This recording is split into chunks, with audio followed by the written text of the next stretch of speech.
yanze nnyo olw'okubeerawo okwo ate era n'olw'okusharing. This is Diaspora TV, your #1 global network.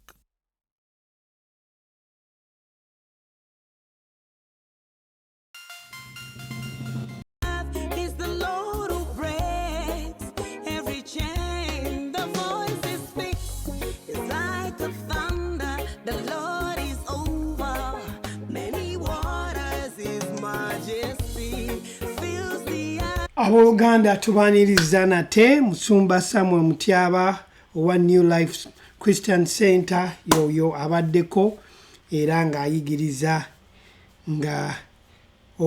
ng'ayigiriza ku mukutu ogwa cyberspace.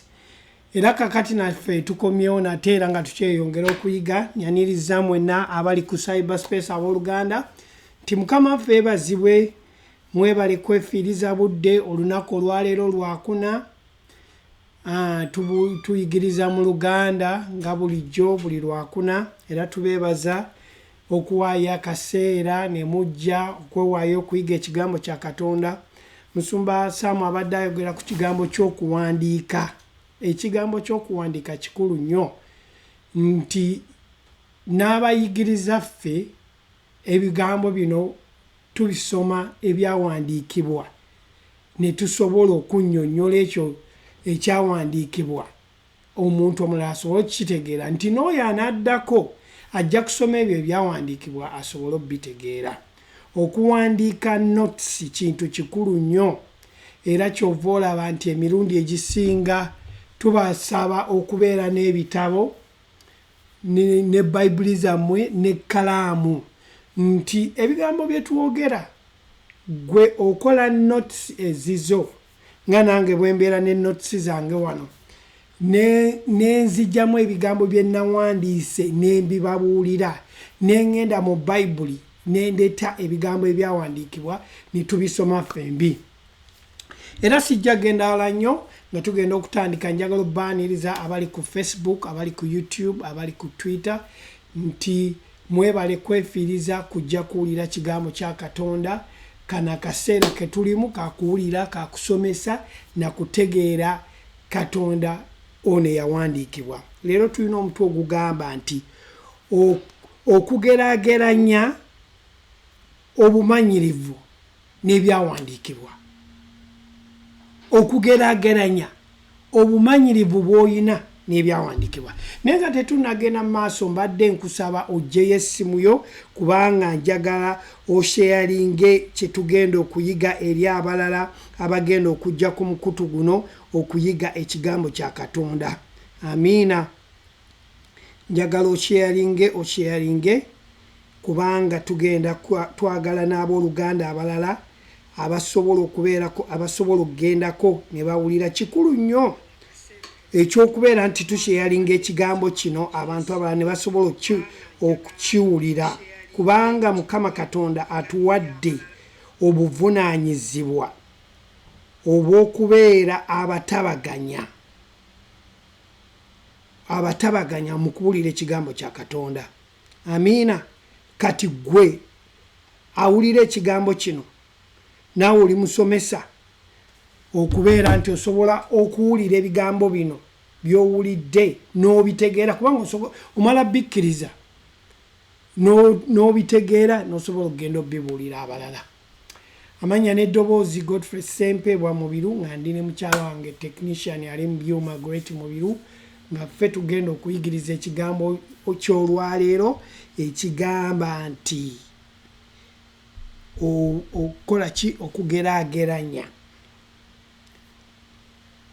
ku bumanyirivu n'ekigambo kya Katonda.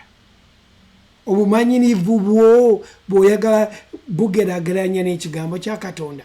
Tugenda kutunula mu byawandiikibwa ebitulaga nti ekigambo kya Katonda kisinga obumanyirivu kubanga wabaddewo abayigiriza bangi nnyo nga bagamba olw'okuba bamanyi balina obumanyirivu bungi bamanyi naye ekigambo kya Katonda kisinga.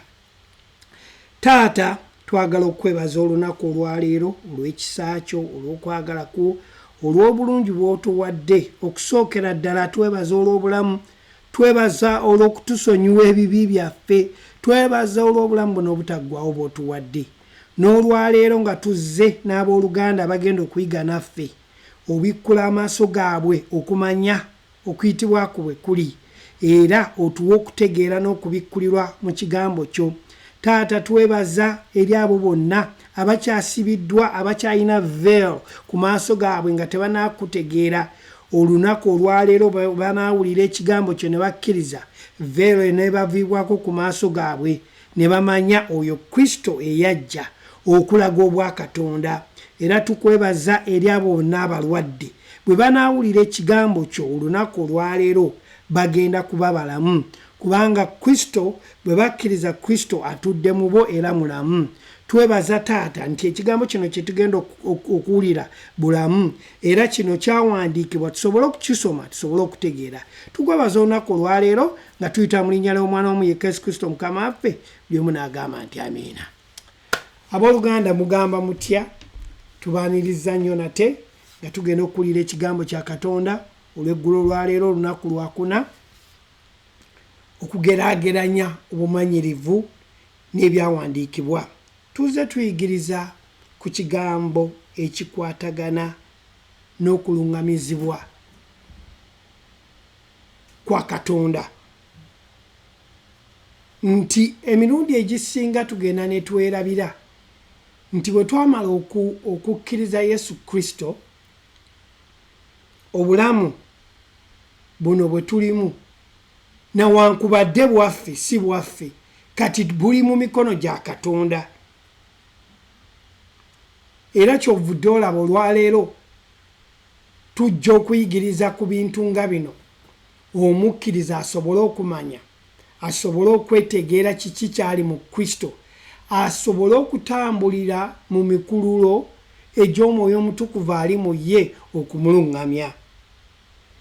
Olwaleero tugenda kutunuulira obumanyirivu n'okugeraageranya mu kigambo kya Katonda ekyawandiikibwa. Tubadde tujja tulaba nti nga tujja tuyiga nti omuntu aluŋŋamizibwa Omwoyo Omutukuvu, era bw'agoberera Omwoyo Omutukuvu amutuusa gy'alina okugenda. Wiiki ewedde twayigiriza nti omukkiriza alina okukuuma endowooza ye. Amiina. Ayina okubanga bw'atakuuma ndowooza ye, endowooza ye egenda kumutwala gy'atalina kgenda. Buvunaanyizibwa bwo okumanya engeri gy'okukuumamu ki, engeri gy'ogenda okukuumamu endowooza yo. Ate buvunaanyizibwa bwo gw'omukkiriza okumanya Katonda engeri gy'ategeseemu emikululo gino eri obulamu bwo. Bayibuli eyogera mu Ngero sura 14 olunyolo 12 egamba bweti, waliwo ekkubo omuntu lyayita eddungi, naye ng'enkomerero lyalyo limutwala mu kufa. Gw'omuntu oyita ekkubo eryo ddungi, naye ng'enkomerero lyalyo likutwala mu kufa. Ebyawandiikibwa bino bw'oba obisoma, olina obisomera mu ngeri gye baabiwandiikiramu osobole obitegeera. Gwe tosoma byawandiikibwa kubuulira byawandiikibwa ky'oyagala, naye oleka ebyawandiikibwa ne byogera gy'oli. Waliwo ekkubo omuntu lyayita eddungi, naye enkomerero nga limutwala mu kufa. Kyekino lwaki kikulu nnyo omuntu okugoberera Omwoyo Omutukuvu okumukola ki, omutwala gy'alina okugenda.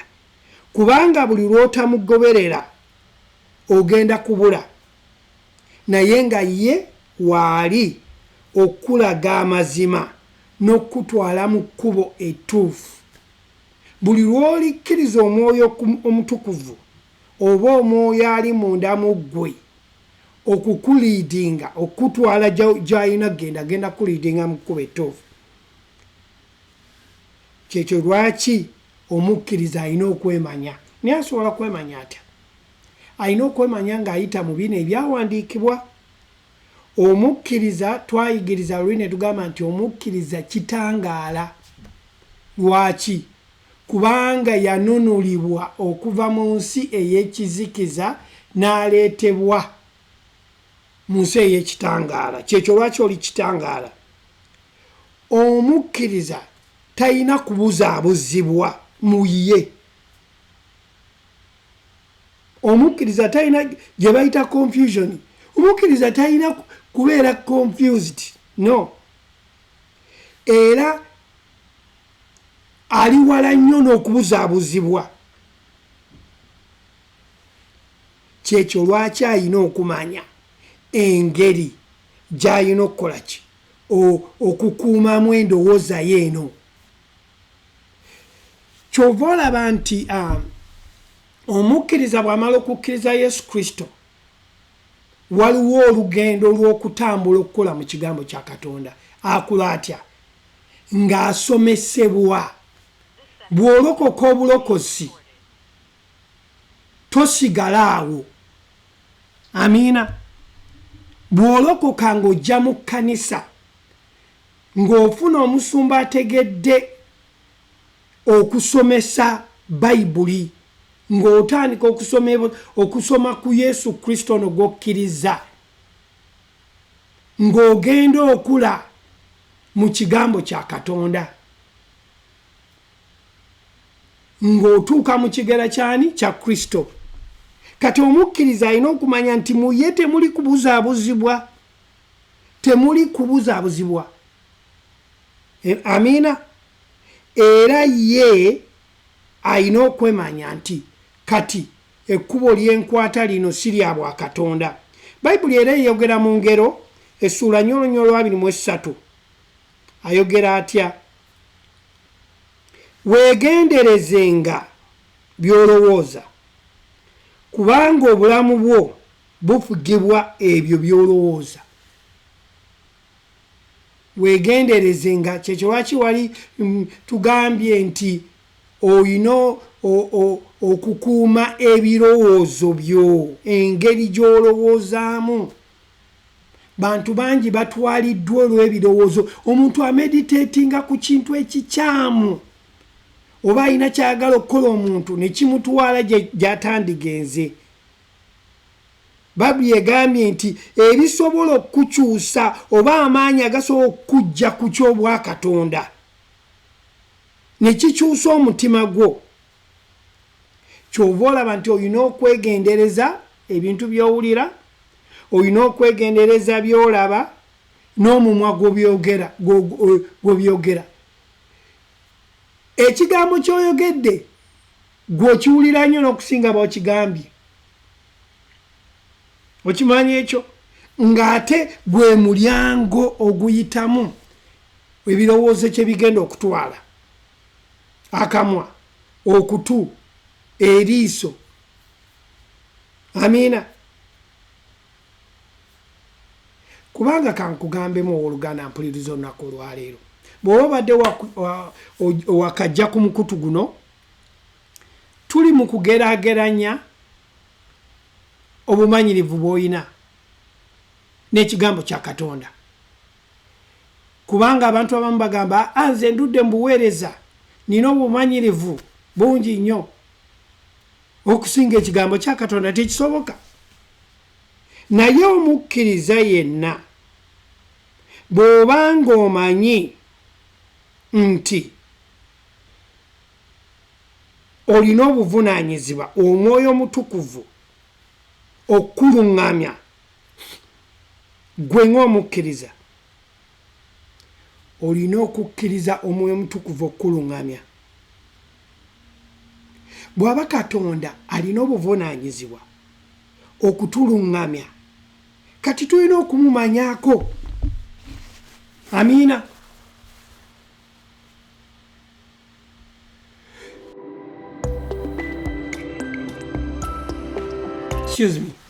tulina okumumanyako kibi nnyo okuba ng'ogamba nti omanyi omuntu ne bakubuuza ekibuuzo nga tolina ky'omumanyiko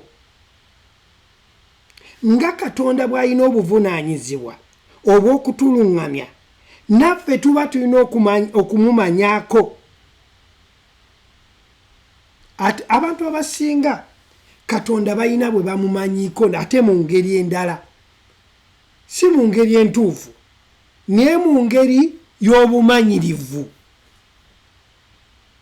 ng'ate abalala obumanyirivu bwe balina butabikiddwa ebintu bingi. Mwe muli okukkiriza, mwe muli obutakkiriza, mwe muli okwagala, mwe muli obukyayi, mwe muli eby'omubiri, mwe muli n'eby'omwoyo. Bwe batyo nga bwe bamumanyi nga bo. So nga bamumanyi mu bumanyirivu bwe bamumanyimu naye nga mujjudde ebyo ebintu byonna nga byombyogedde. Naye nga bw'otunuulira embala ya Katonda n'okumanya kwa Katonda nga byawukana kwekyo gwe ky'omanyi, nga oyina bumanyirivu naye nga tomanyi mbala ya Katonda kikyeri. Abamu bagamba nti Katonda addamu essaala, abalala bagamba Katonda takola ki, taddamu ssaala, nga bo we bamumanyi. Katonda ajjawo embeera, abalala tajjaawo mbeera. Katonda aleeta agezesa, abalala Katonda tagezesa.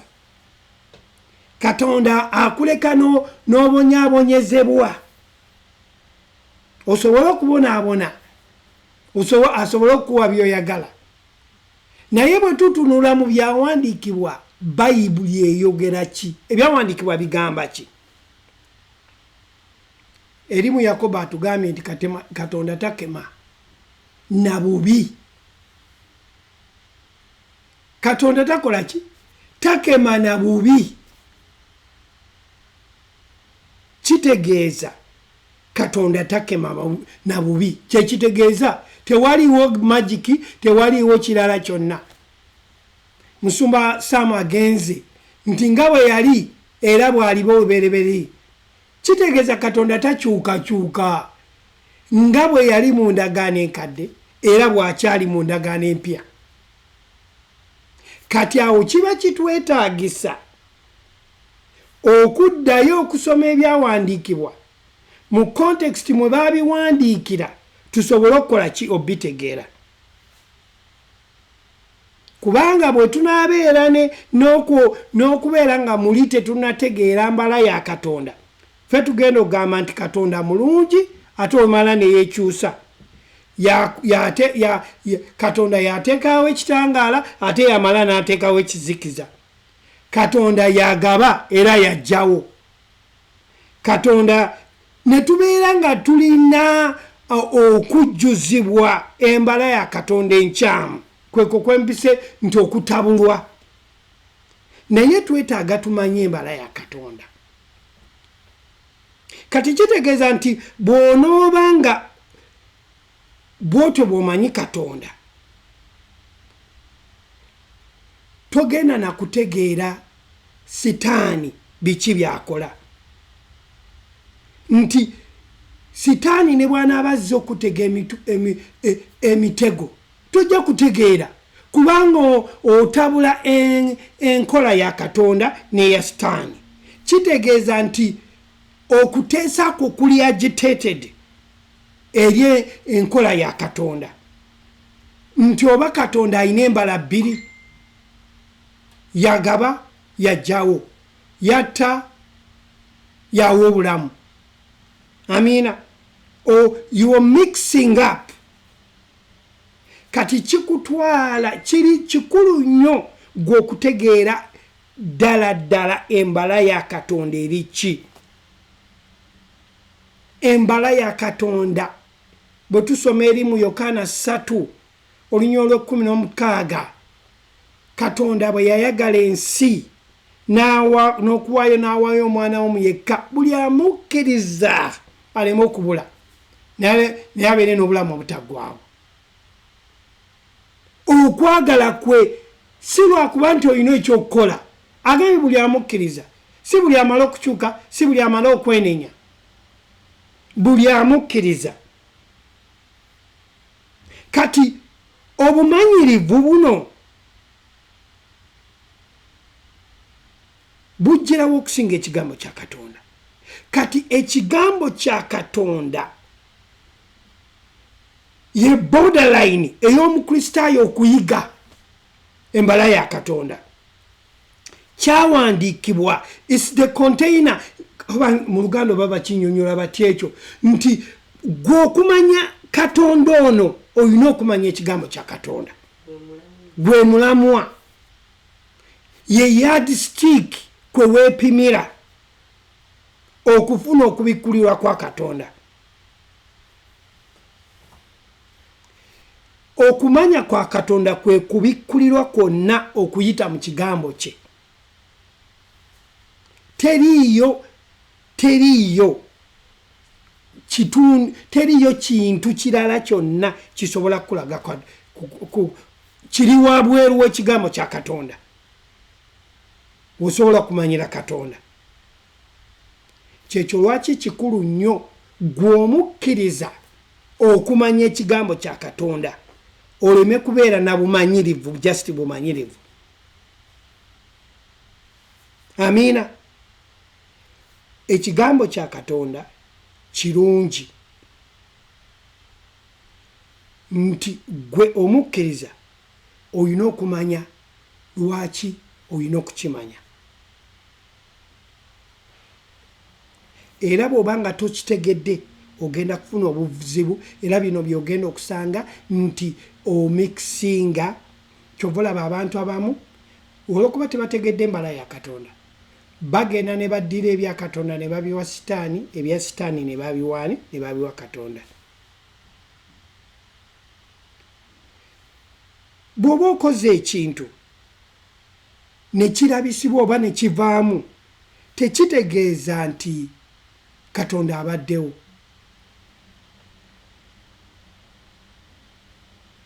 Abantu abamu bagenda ne basaba essaala, ne basaba essaala nga essaala gyasaba ya bubi eri omuntu, omuntu n'abeerako obubi, tekitegeeza nti Katonda akibaddemu. Omuntu asobola okusabira munne essaala, tekitegeeza nti Katonda azzeemu essaala. Lwaki? Eyo si nkola ya Katonda. Kubanga gwe osomesebwa era otegedde embala ya Katonda gyali. Yokaana agambye nti muyiye temuli kizikiza. Muyiye ate Yakobo n'agamba muyiye temuli kukyukakyuka. Eyo si nkola ya bwa Katonda. Katonda tazikiriza. Bwe tuddayo eri mu Yokaana, Katonda bw'atyo bwe yayagala ensi n'okuwaayo n'awaayo omwana we. Yanditulese ne tufiira mu bibi byaffe, naye yawaayo omwana we ajja atununule. Ekyaleeta Yesu Kristo n'okwagala kwa Katonda okuwaayo omwana we kwe kutuggyako ebibi byaffe. Kati nze wendi mwami mubiri wano ne mukyala wange, na ebibi babinzijjako. Amiina. Ndi musanyufu olw'ekyo. Katonda teyajja kutuzikiriza, Katonda tatta. Abali ku mukutu kati mugenda kubeera ng'ekyo kibeetooloza omutwe. Naye njagala okitwale oddeyo osome Ebyawandiikibwa. Mu mpandika gye baabiwandikamu ojja kitegeera okwagala kwe. Amiina. Tugendeko wano mu Kyawandiikibwa ekizze. Timoseewo ekyokubiri. Timoseewo omukyala mbirunoonyeza ku Timoseewo awo.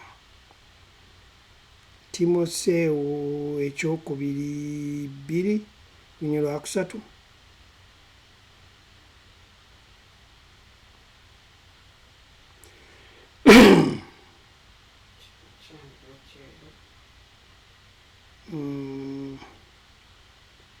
kyokubiri Timoseewo 3 tutandikire ku lukuna.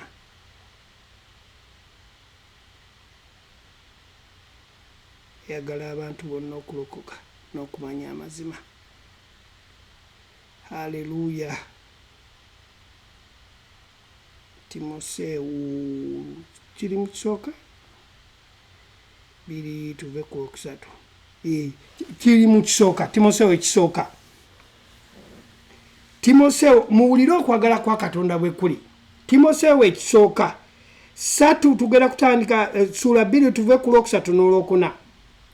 Ekyo kye kirungi ekikkirizibwa maaso g'omulokozi waffe. Omulokozi waffe Katonda ayagala abantu bonna. Kati nga mugamba Katonda tatwagala. Ayagala abantu bonna okulokoka, okusooka kulokoka era okutuuka mu kutegeera ddala amazima. Okusooka okukola ki? Okulokoka. Kyekyo lwaki akyaleseewo ebbanga lino lyonna n'abaana bagenda okujja nga tebannalokoka nga bazaaliddwa basobole okulokoka. Kyekyo lwaki tatutta, tazikiriza. Kyekyo lwaki tetusobola kubeera nga tulilayinga okumanyirira kwe tulina, experience gye tulina. Obulamu bwaffe tulina butwalira ku kigambo kya Katonda. Ogenda n'owulira abantu nga boogera ebintu ebimu nga weetaaga obayigirize bategere embala ya Katonda. Abamu baba bawa bujulizi naye olw'okuba baba tebannakula mu kigambo. Noonyolwa olw'ebigambo bye boogera olw'okuba tebannakula. Oli n'agamba nti nasiibye ennaku 3 nenfuna breakthrough. N'omulala n'agamba nange ngenda kusiiba. Banaye Katonda takola bw'atyo. Eyo si enkola ya Katonda. Oli n'agamba nakwata ssente n'enziwaayo. Nawaayo emitwalo 2 neefuna enju. N'omulala n'agamba ngenda kuwaayo emitwalo 2. Nga ekikulu kyakyo kamba bawulireko. Katonda si bw'atyo bw'akola.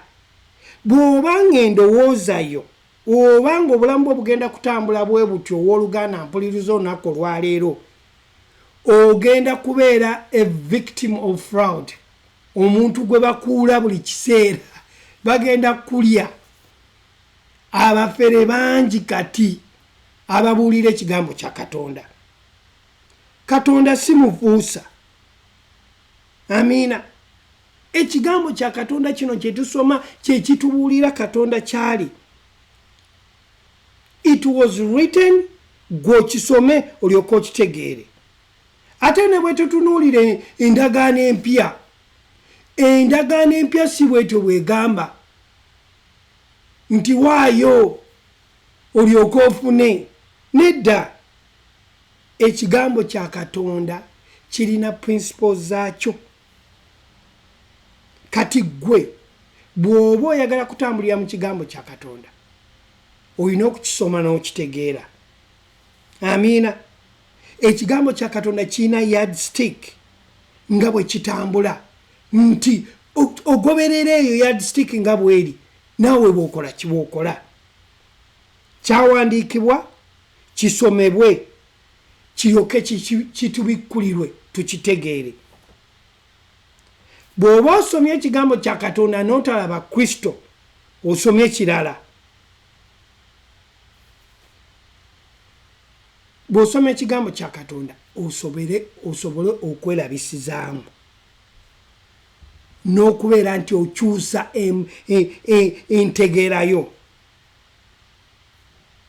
Tosobola kukikyusa. Tosobola kukyusa byawandiikibwa bino gwe n'oyagala byo birayininge apu nga gwe bw'oyagala. Kisigala nga kyo bwe bakiwandiika gwe olina okukigoberera. Amiina. Naye engeri yokka bw'osobola okukyuka gwe ng'okyusizza endowooza yo n'otandika okugoberera ekigambo kya Katonda. Tulaba Yesu Kristo Yesu Kristo yajja mu buntu okutwebikulira yajja mu buntu okulaga omwana w'omuntu Katonda kyali. Amina. Yajja kankiddemu statement mugiwulire bulungi. Yesu Kristo yajja ku nsi n'ayambala omubiri. Yajja okulaga omwana w'omuntu Katonda kyali. Yongerezaako. Ekigambo kya Katonda kino kye tuyiga.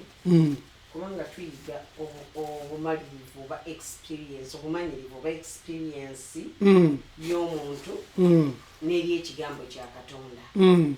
Nti ebiseera ebisinga tuddira experiences zaffe ne tuzigeraageranya n'ekigambo kya Katonda. Naye nga kyandibadde nti eri omukkiriza eyakkiriza Kristo okuba nti ekigambo kya Katonda kye kimuvuga si yakivuga. So all the experience has to be mu kigambo kya Katonda. Ekyokumanya ekigambo kya Katonda si mu nkola ye nga gy'akola. Kubanga ebisinga this is how bwe kikolebwa. Nti omuntu ajja n'akwata ekyawandiikibwa kati ekyawandiikibwa ekyo n'ayogera about obulamu bwe bwonna. Najjayo ekyawandiikibwa kimu ekibaakinga ebiki obulamu bwe olw'ebyo byabadde ayitamu, which is wrong. Kubanga obulamu bwaffe si bwe twegeraageranya n'ekigambo kya Katonda kye tulina okwegeraageranya n'obulamu bwaffe. So kati Yesu kwe kubikkulirwa kwa Katonda eri omuntu. Era kye kigambo kya Katonda Yesu. Ti Yesu ono yajja okubikkula Katonda eri omuntu. Amina. Yesu ono yalabisibwa. Yesu ye Katonda alabisiddwa. Yesu yannyonnyola Katonda eri omuntu. Yesu yannyonnyola Katonda eri omuntu. Yesu yabikkula Katonda eri omuntu. Amina. Kati bw'otalaba Yesu ky'obadogezako. Nti bw'otalaba Yesu oba tokoze oba tolabye Katonda. Era ekyo ky'omanyi ku Yesu. Yes. Kyekikulaga engeri gy'omanyi Katonda. Kyekikulaga engeri gy'omanyi Katonda. Kyova olina omukkiriza okuddayo n'ofuna okubikkulirwa, kubanga bw'osoma Bayibuli eno bulijjo tubadde tukyogera okuva ku lubereberye paka okubikkulirwa. Bayibuli eyogera ku muntu omu. Yesu. Ekitabo kino ekya Bayibuli kyekulunguludde ku muntu omu. Newankubadde nga kitulaga ebintu ebirala ebyaliwo mu biro ebyo. Kitulaga ebintu ebirala ebyaliwo mu biro ebyo. But tusigala tuli ku mulamwa ogwa Yesu. Amina. Nti Yesu yalabisibwa mu kitabo kino ekya Bayibuli. Amina. Kati bw'osoma ekitabo kya Bayibuli olina kulaba Yesu, kubanga Yesu yakulaga obwa Katonda obuli mu ggwe kuba gw'omukkiriza ye gw'olaba. Amina. Teweeraba ggwe.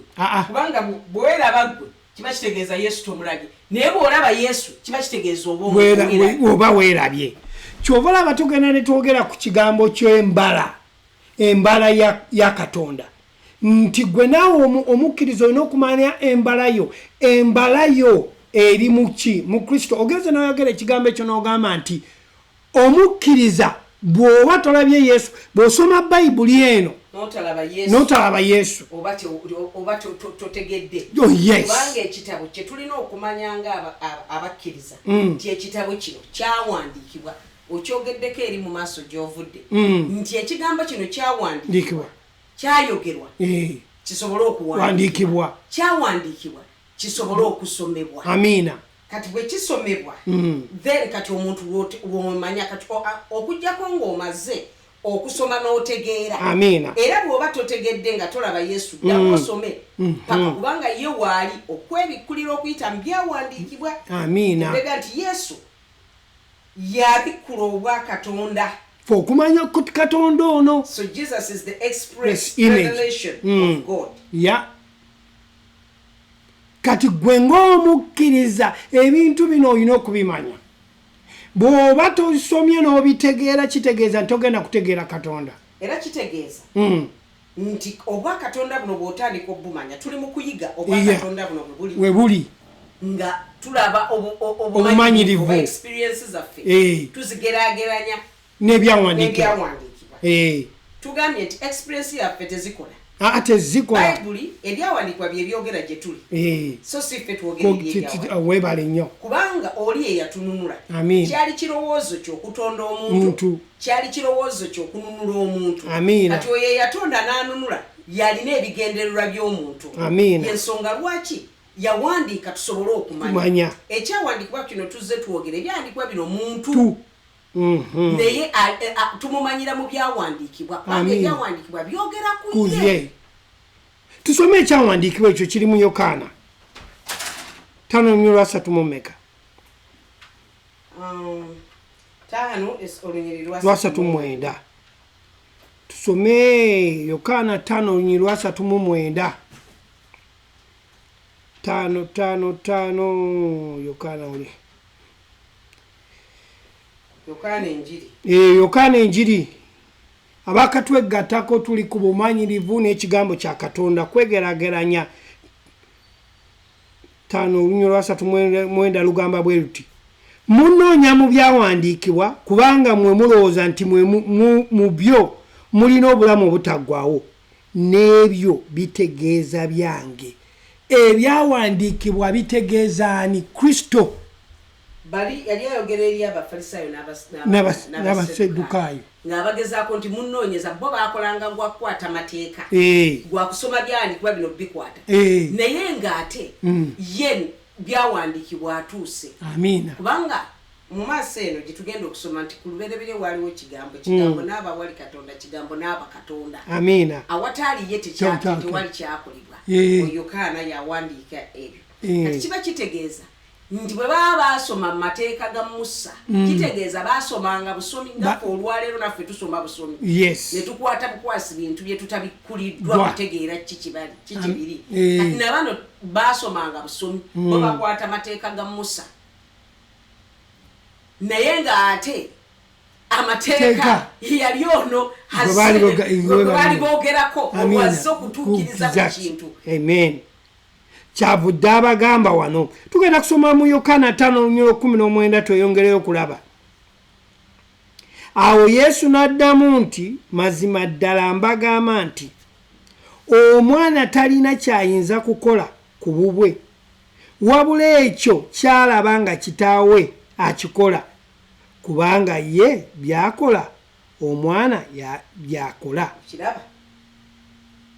Omwana talina kyasobola kukola eri gye tuvuddeko mu maaso Kristo ono Yesu ono yabikula obwo bwa Katonda. Amiina.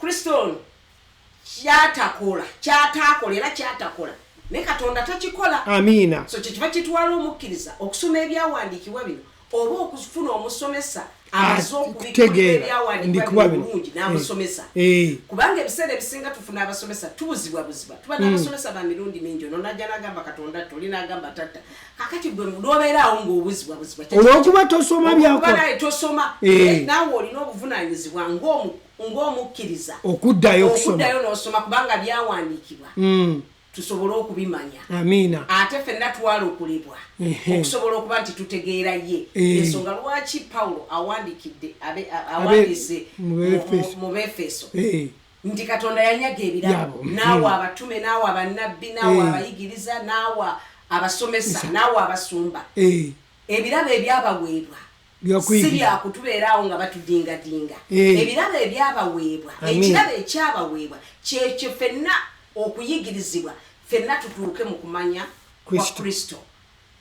Amiina. Ffenna bwe tumanya Kristo ono tugenda kutambula mu ngeri ya Kristo era tugenda kumanya embala n'okwagala kwe. Amiina. Erifa abamaze okumukkiriza. Amiina. Kati abooluganda batuuza olwaleero tukyayogera ku kigambo ky'obumanyirivu experience ze tulina n'ekigambo kya Katonda.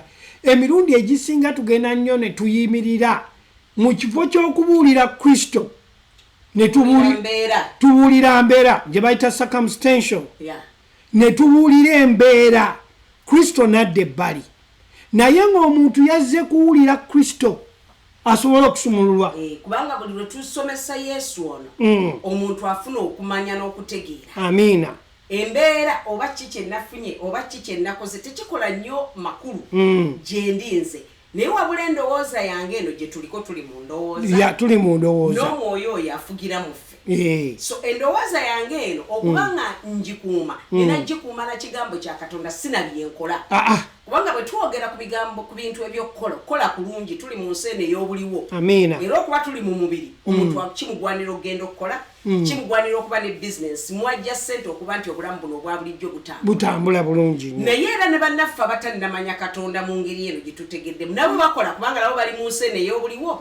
So tekibeetaagisa kubeera nti balina bye bakola ennyo basobole okufuna wabula Katonda yawa abantu okutegeera mu nsi eno ey'obuliwo omuntu asobola okukola bizinensi omuntu asobola okuddira omuti n'aguyiyamu ekintu n'agutunda n'afunamu ssente. Omuntu asobola okuba n'embuzi n'ente n'ekinabeera omuntu asobola okulima ebyo byonna n'aba nti abifunamu ssente. Ekyo kiri ku buli muntu yenna ali ku nsi kiriiko mulokole kiri mulokole. Bigambo bya bizinensi n'ebyenfuna fenna kubanga tuli mu nsi eno ey'obuliwo. Naye bwe kituuka ku nsi ey'okumanya Katonda ey'omwoyo okuyigirizibwa tulina kuyigiriza Kristo ono nti omuntu ono bw'ategeera Kristo atandika okutambulira mu ekyo mu mbala eyo eya Kristo.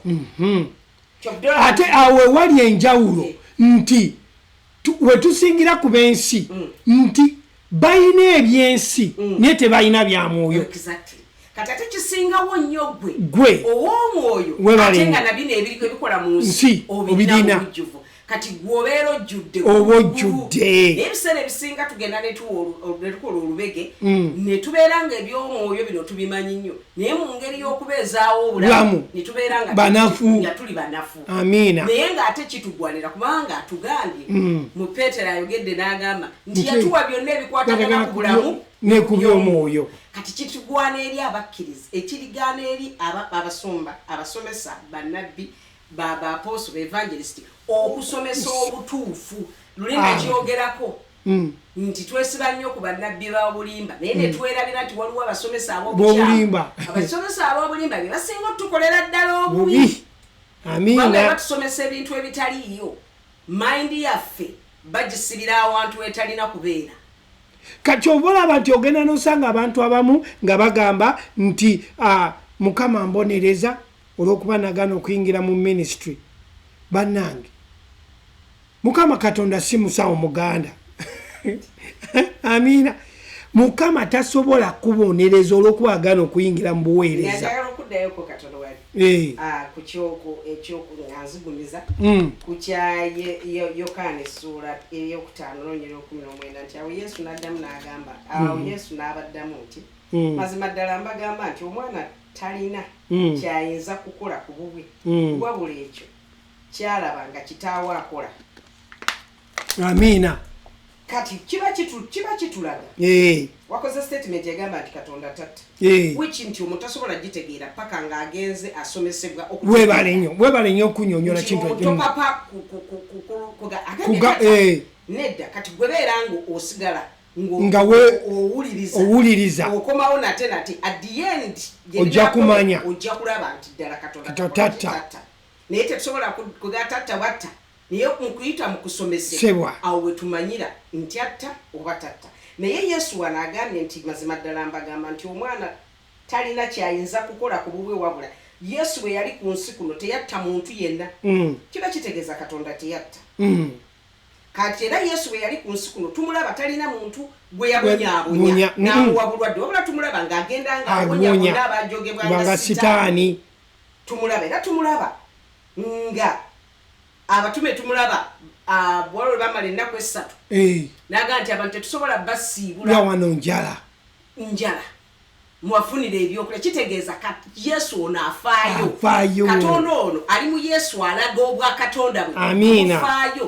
Tayinza tuleka kubonaabona tayinza tuleka kufiira mu mbeera wabula akola ki kwagala kutwayogeddeko kubanga tumulaba ng'ali 50,000 baali basajja tebateekako bakazi n'abaana naye tumulaba ng'akola ki ng'afaayo. Kyekiri kyogambye nti Katonda ogati ndi wano nno emiggo ginkubwa migeji nkuba nti nagaana okuyingira mu buweereza katonda talinga bakitaffe bana ku nsi omanyi kanzireyoko kemabega katono ku mbala ya katonda kati ffe tulowooza katonda ali mu buntu ng'obwaffe nga bataata baffe mubiru waganya okgenda leero omanyi batugamba nga nti waganya okukola omulimu tojja kulya olwaleero ne bakusiibya ebanjo waganya okukola kino togenda kufuna kino katonda si bwali katonda kwagala katonda atugabira tekitegeeza nti tukole ekyejo wabula kitegeeza nti omukristaayo omukkiriza bw'omala okumanya otambulira mu buvunaanyizibwa nti otegedde ate okulaga abalala embala ya katonda amiina okuba nti obalaga ekyo kyotegedde nti owaayo naye tekitegeeza nti bw'oba towaddeeyo ogenda tagenda kugabirira ye yennyini yayogedde yesu nti ye atonyesa abalungi n'ababyenkuba ayaliza abalungi n'ababyemmere ekyo gwe bw'okisoma ofunamu nti katonda kwagala despise what kyokoze ye katonda asigala akwagala but ekyo tekikugjaako buvunaanyizibwabwo ate tekikuwa pamiti kubeera ng'okola ki ng'oli so selfish toli mugabi webale nnyo kubanga ate katonda affe tali selfish katonda affe mugabi kitegeeza naffe tulina kugaba awali ekyetaago tuddukira awali ababonaabona tufaayo amiina kyova olaba nti katonda affe tatufosinga kola atwagala olaba ne ku adamu yamugamba nti waliwo omuti ogw'obulungi naki n'obubi naye nkulagira okole ki osalewo okulya otwale omuli kubanga bw'oligaana okulya guno omulungi n'olya guli ogenda kufa ya kati yamuwa choice era naffe akyatuwa choice ate batugera ne tugamba nti lwaki mbeera bwe nti kubanga katonda nina kye namukoze tonna kintu kye wamukoze kubanga togoberedde principles za bulamu webale nnyo yensonga lwaki olinga bw'oli agambye tonywa sigala sigala mubi kubanga ajja kugenda mu mawugwe amawugwe go ate ogenda ofune kansu w'amawugwe kati ogafuna ng'ogati mukama mbonereza netakubonereza wabula endowoozayo gye tuliko otyo endowooza gye tuliko endowooza yeeno kyetuva tugaa nti endowooza olina ogiprotectinga n'ekigambo kya katonda nti buli lwozza obujja endowoozayo oba n'okuluŋŋamya okulungi okw'endowoozayo nti ebitasaanidde kuyingira mu mubiri gwo tubiyingizaamu gy'otasaanidde kulaga togendayo lwaki kubanga endowoozayo ogitraininga bulungi n'ekigambo kya katonda mbadde nkyayongerayo maaso nti okwagala kwa katonda kuli unconditional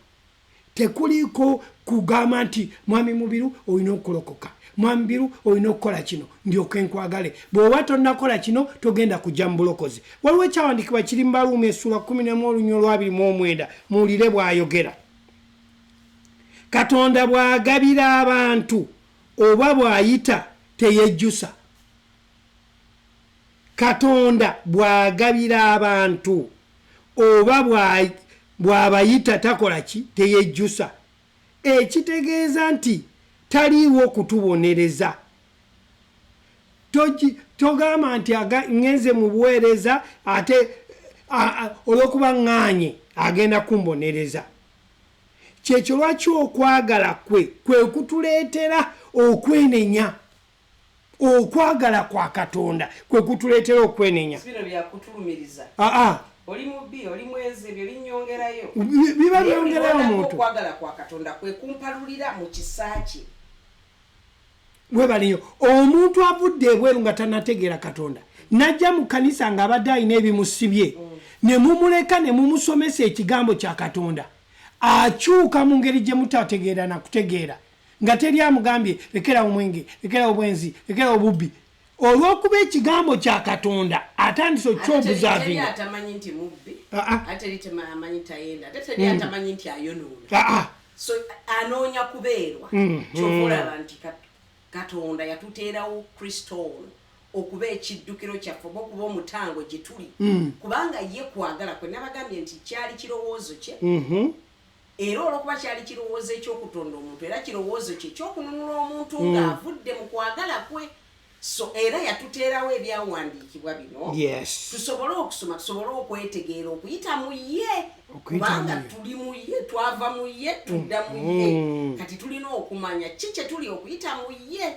Amiina. Kyekiva kikutwalira gwe omukkiriza atuwuliza olunaku olwaleero okumanya Katonda bwa operating naye onoomanya otya nga tosomye kino ebyawandiikibwa bino.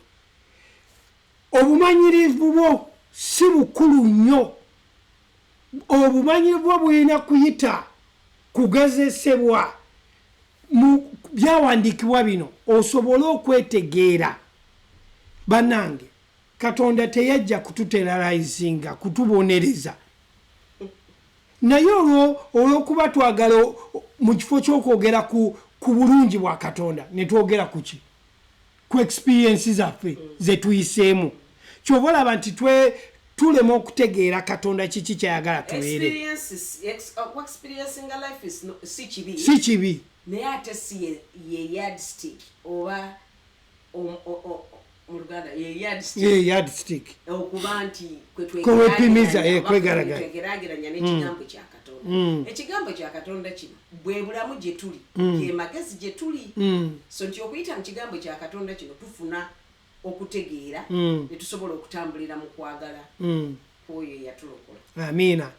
Abatuuliza olunaku olwaleero tukyagenda mu maaso tubuzayo eddakiika ntono nnyo tugenda kumaliriza naye tubadde tunnyonnyola ekigambo ky'obumanyirivu n'ekigambo ekyawandiikibwa nti tugenda nnyo ne tubuulira ku bumanyirivu buno ne twerabira okusitula ekigambo kya Katonda kye bayita circumstances ze tubuulirako. Omuntu najja kubuulira biki ebibaddewo ne yeerabira okubuulira Katonda ono asobola okukyusa omuntu embeera ye. Mukama Katonda alina bw'akola ebintu bye naye akola okusinziira ku byawandiikibwa nga bwe biri. Buli lw'otegeera ebyawandiikibwa kitegeeza nti ogenda kutegeera Katonda kiki kyayagala okole. Naye buli lw'otategeera byawandiikibwa bino kitegeera togenda kutegeera kiki Katonda kyayagala mu bulamu bwo.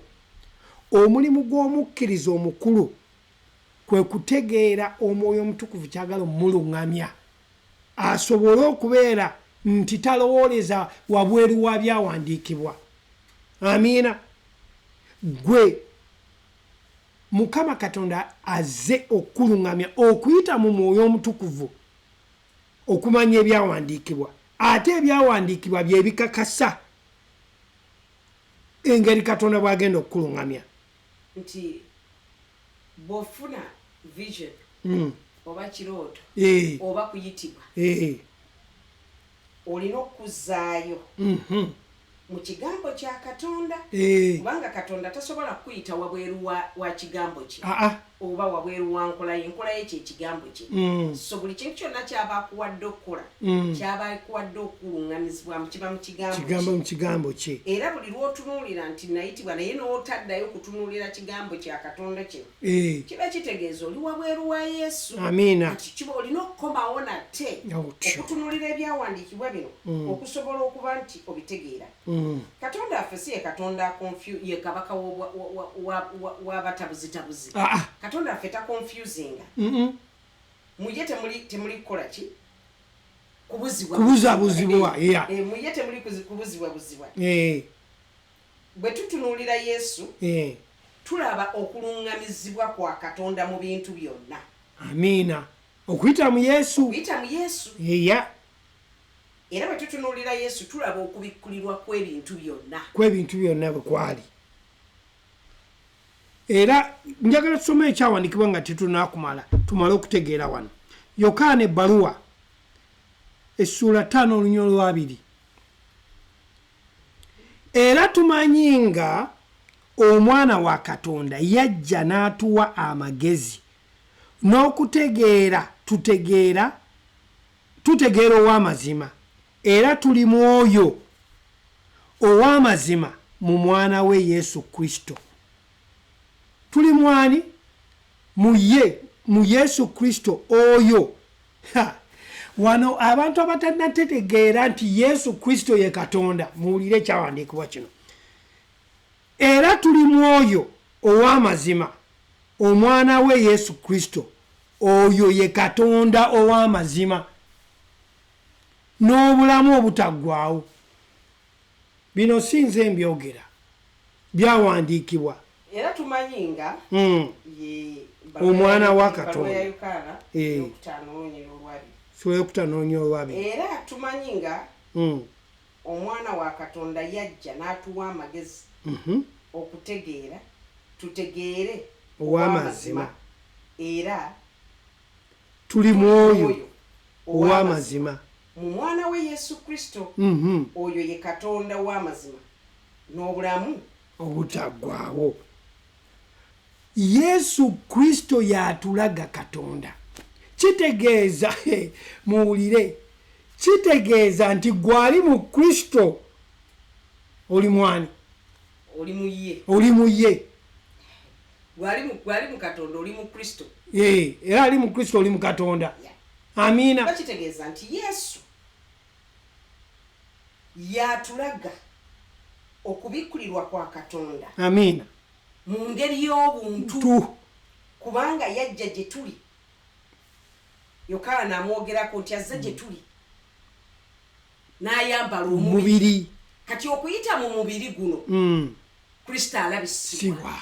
Kyava olaba nti ffe eri abamaze okukkiriza ffe tulaga obwa Katonda.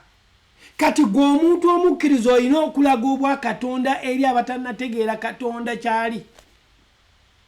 Endowooza yo, enkola yo, ebibala ebikuvaamu abantu basobola biryako.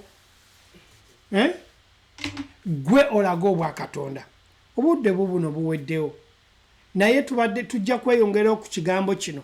Gwe ali eyatuwuliriza osobole mukyambiru tusome ekyawandiikibwa ekiri mu Yokaana emu, tuve ku lunyiriri olusooka tukome ku lwokuna tulyoke tuggalewo.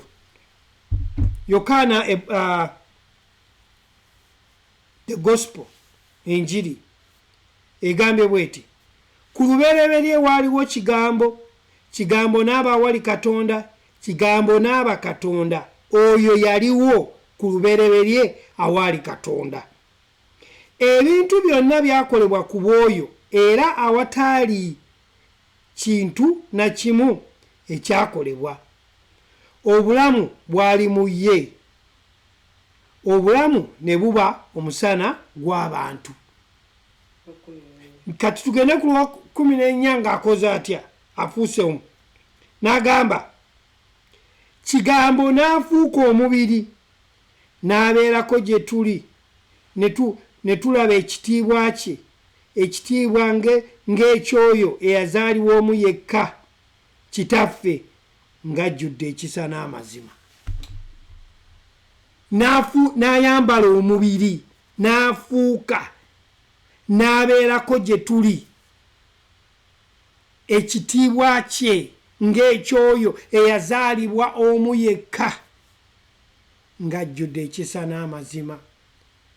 Awo wenkubuuliza ekibuuzo, oyo ayina ekisa n'amazima, lwaki ate yasalawo ng'ate yakutta ate akuwa obulamu? Kati wabaawo confusion mu kutegeera kwa Kristo. Amiina. Ayambadde ekino nti alabisibwa, yalabisibwa. Obwa Katonda buno bulabisibwa mu Yesu ono. Bwe yajja gye tuli mu njiri zino ennya, yalabisibwa n'alaga obwa Katonda bwe.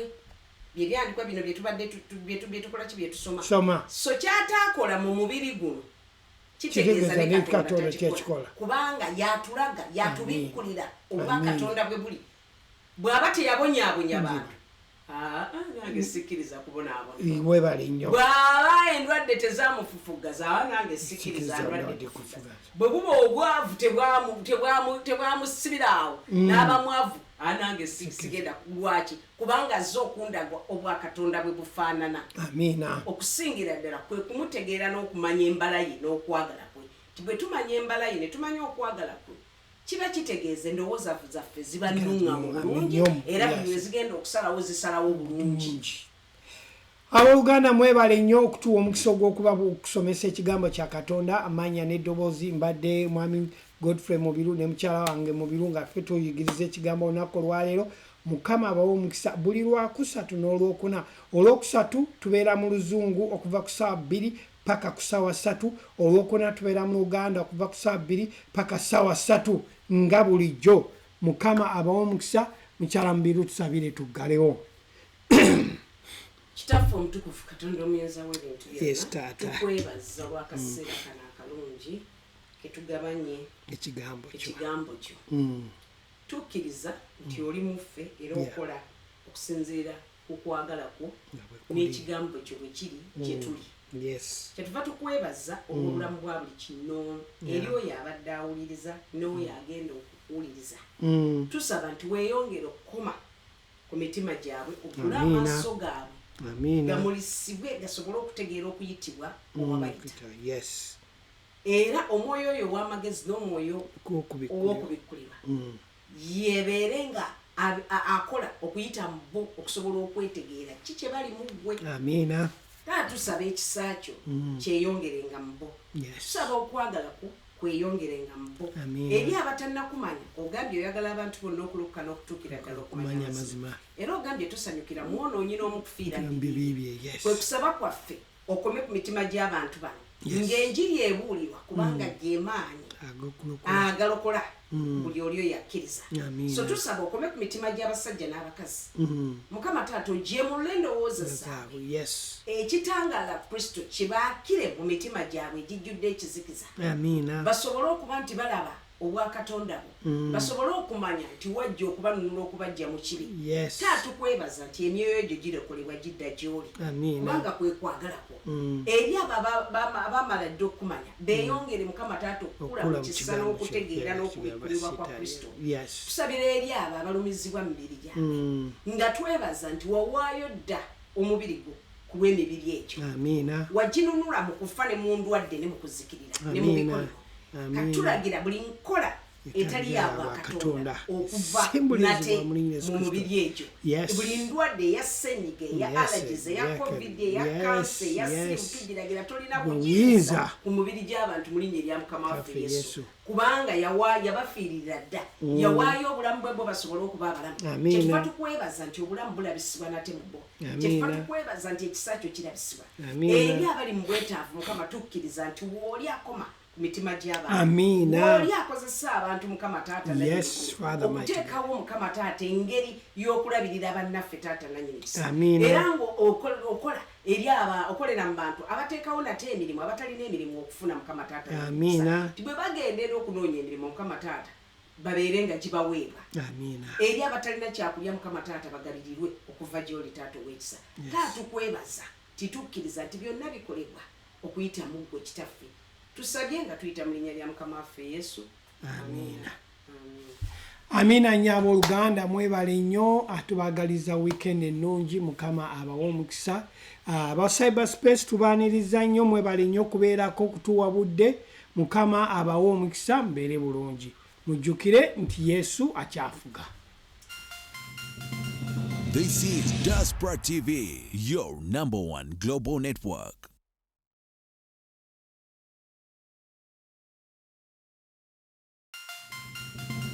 This is